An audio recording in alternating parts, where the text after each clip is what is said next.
یہ اس چشمے کے ساتھ ایک لوکل میرے بھائی موجود ہیں۔ چترال شہر سے جب خونی چشمہ دیکھنے کے لیے نکلیں تو 90 کلومیٹر کے فاصلے پر بونی آتا ہے۔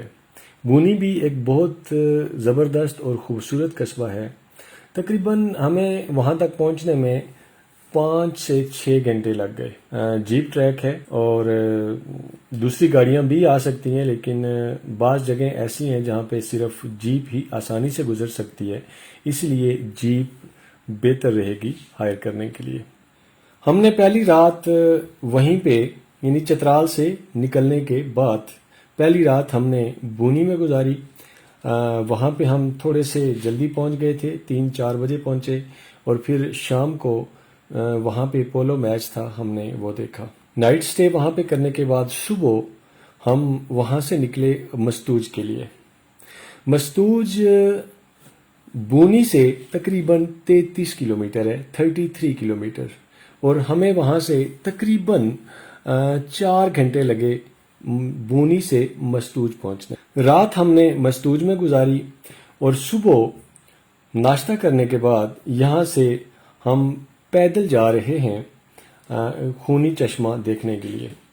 مستوج سے تقریباً 1.5 سے 2 گھنٹے کا راستہ ہے پیدل۔ سنا ہم نے یہی ہے، اس لیے سوچا کہ ہائیک کر کے جاتے ہیں، اور ابھی وہاں پہنچیں گے تو ایگزیکٹ پتہ چلے گا کہ کتنا ٹائم لگتا ہے۔ مستوج سے خونی چشمہ کے لیے جو راستہ ہے وہ پہلے تقریباً 1.5-2 گھنٹے تو جیپ بھی وہاں پہ جا سکتی ہے، اور اس کے بعد جیپ نہیں جاتی، شاید کوئی آدھے گھنٹے کے لیے کوئی کسی گہری کھائی ہے جہاں پہ ہم نے جانا ہے اور جس کے ساتھ وہ چشمہ موجود ہے، مگر یہ تو وہاں پہ پہنچ کے ہی اس کی کلیئرٹی ہوگی۔ اس راستے پہ پیدل تو بندہ آسانی سے جا سکتا ہے، لیکن اگر کوئی جیپ وغیرہ جاتی ہے تو اس کے لیے بہتر ہے کہ جو لوکل ڈرائیور ہیں انہی کی خدمات حاصل کی جائیں، کیونکہ باہر سے جو بندہ شہر سے آئے گا اس کو اس راستے کی سمجھ نہیں آئے گی، اور اس صورت میں کوئی نقصان ہو سکتا ہے۔ اور نقصان ہونے کا یہی ہے کہ رائٹ سائڈ پہ بہت خطرناک جگہ ہے، یہاں سے ذرا سا بھی ٹائر اگر سلپ ہوتا ہے تو سیدھا گاڑی دریا میں جانے کا خطرہ ہے، تو اس لیے بہتر ہے کہ لوکل ڈرائیورز کی خدمات حاصل کی جائیں۔ راستے میں اگر لیفٹ رائٹ ہم دیکھتے ہیں تو بہت ہی خوبصورت لینڈسکیپ ہے۔ مٹی کے ٹیلے بھی اس طرح سے نظر آتے ہیں کہ جیسے ایک کسی نے ان کو یہاں پہ کھڑا کیا ہو یا کوئی پینٹنگ کی ہو، اس طرح کی ان کی تصویر کشی ہے۔ مستوج سے ہم جب اس خونی چشمے کی طرف آ رہے ہیں تو یہ آگے سامنے مجھے ایک گاؤں نظر آ رہا ہے، اور یہ میرے ایک بھائی کھڑے ہیں، ان سے بھی تھوڑی سی انفارمیشن لیں گے۔ اور گاؤں کا راستہ اگر میرا کیمرہ اس طرف ٹرن کرے تو یہ گلی ہے جو گاؤں کی طرف جاتی ہے، ویسے یہ روڈ بھی ہے، یہاں پہ گاڑی جا سکتی ہے۔ تو یہ ایک بھائی کھڑے ہیں، ان سے ذرا سلام کرتے ہیں اور ان سے پوچھتے ہیں کہ السلام علیکم بھائی جان، کیسے ہیں آپ؟ خیریت سے ہیں؟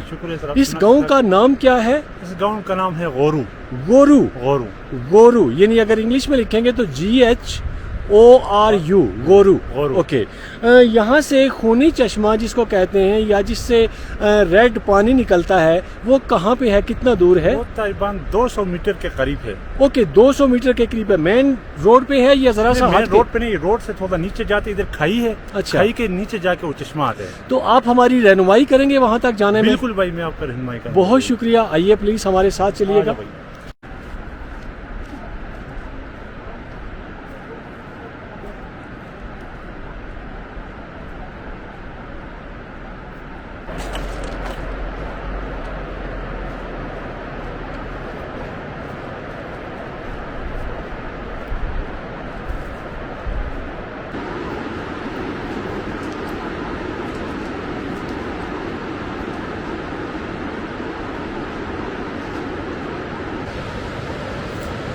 ابھی ہم اس چشمے کے قریب ہیں، اور تقریباً جو مین روڈ ہے اس سے مین روڈ تو نہ کہیں، مین راستہ یا گلی کہہ لیں، وہاں سے تقریباً 20 منٹ کی ہائیکنگ پہ یہ ہم پہنچے ہیں۔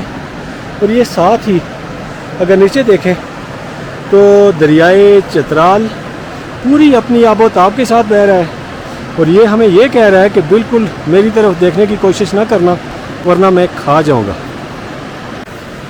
تو یہ ہم پہنچتے ہیں جی. یہ بہت تنگ راستہ ہے اور راستہ بھی ایسا کہ دریا اور ایک سائڈ پہ پہاڑ اور یہ ساتھ ساتھ دریا ہے. دریا کے ساتھ کبھی بھی اگر آپ کا آنا یہاں پہ ہوتا ہے تو یہ اس کو بالکل ایزی نہ لیجئے گا. انتہائی رائٹ پہ چلنا ہے کیونکہ کسی بھی جگہ پہ آپ کو یہ مٹی، یہ پتھر اور یہ راکس دھوکہ دے سکتی ہیں. یہ میں بالکل اس چشمے پہ پہنچ گیا کہ جس چشمے کے بارے میں یہ ہے کہ یہ خونی چشمہ ہے. اب یہ پانی خونی ہے یا اس کے اندر کوئی ایسی چیز ہے، کوئی ایسا کیمیکل ہے جس کی وجہ سے یہ خونی لگ رہا ہے. اس سے پتھر ڈالا ہے، یہ پانی لانا ہے. نہیں، پتھر ڈالے، جگہ کو لال کر دے. یہ وہ خونی چشمہ ہے جسے دیکھنے کا شوق مجھے یہاں لے کے آیا. اس خونی چشمے کے بارے میں بہت سی کہانیاں سننے کو ملتی ہیں.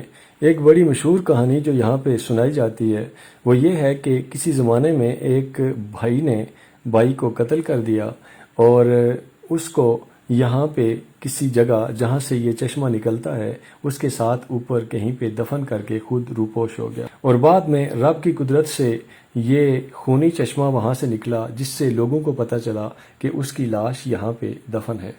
لیکن یہ اور اسی طرح کی بہت سی اور بھی سٹوریز سنائی جاتی ہیں جو کہ میرا خیال ہے کہ من گھڑت ہی ہو سکتی ہیں. ایسا کچھ نہیں ہے.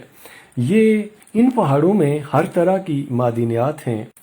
جس طرح گرم چشمہ پہ ہم گئے تھے اور وہاں پہ ہم نے دیکھا تھا کہ ایک جگہ سے جو سردیوں میں بھی گرم پانی نکلتا ہے جس کا ٹمپریچر تقریباً 50 سینٹی گریڈ سے زیادہ ہوتا ہے.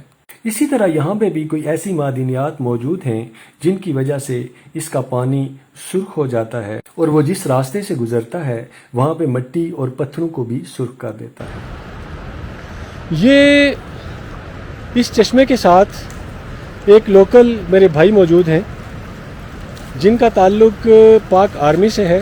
شاید یہ ہمیں کوئی بہتر انفارمیشن اس کے بارے میں دے سکیں تو ہم ان سے پوچھتے ہیں. اس کے بارے میں آپ کیا کہیں گے؟ سر جی، ہم ایک دفعہ ہمارے یاد ہم تقریباً 10-15 سال کے تھے. ہم گوروں کے ساتھ ادھر آئے تھے کیونکہ یہ ہمارا گاؤں ہے.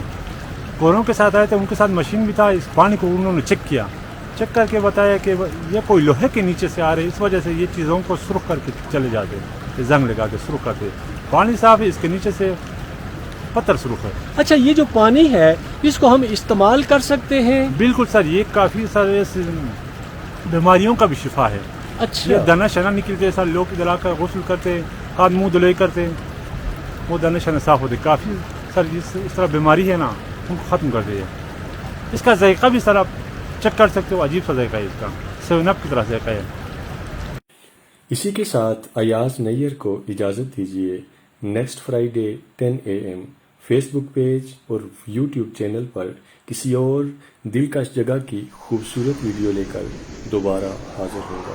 میرا رب میرے خوبصورت پاکستان کو ہمیشہ قائم اور دائم رکھے.